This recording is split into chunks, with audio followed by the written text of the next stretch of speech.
ഈ വലിവ് തുടങ്ങിയിട്ട് എത്ര കാലായി? കുറച്ചു കാലായിട്ടുള്ളൂ. കൊറേ കാലായി.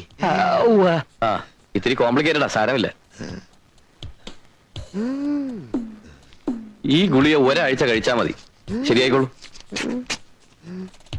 Thank you doctor. ഈ പിള്ളവാദം, ആമവാദം, സ്തംഭിതവാദം, രക്താർബുദം, ഗുന്മൻ, ആന്ത്രവായു, ക്ഷയം, കുഷ്ഠരോഗം എന്നിവയ്ക്കുള്ള മരുന്ന് കൂടി ഒന്ന് കുറിച്ച് തരൂ ഡോക്ടർ.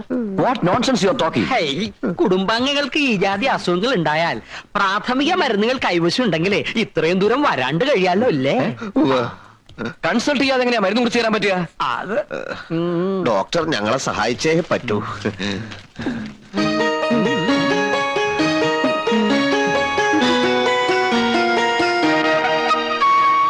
എന്തിനാ ഇത്രയും മരുന്ന്? കൂട്ടുകുടുംബാണേ, 60 അംഗങ്ങളുണ്ട്. ആർക്കൊക്കെ എപ്പോഴാ പനി, വയറുവേദന, ഛർദില് വരുന്നെന്ന് പറയാൻ പറ്റില്ല. ഇപ്പൊ തന്നെ 10 പേര് ആശുപത്രിയിലുണ്ട്. ധൃതിയുണ്ട്, പണം എത്ര പറയാ.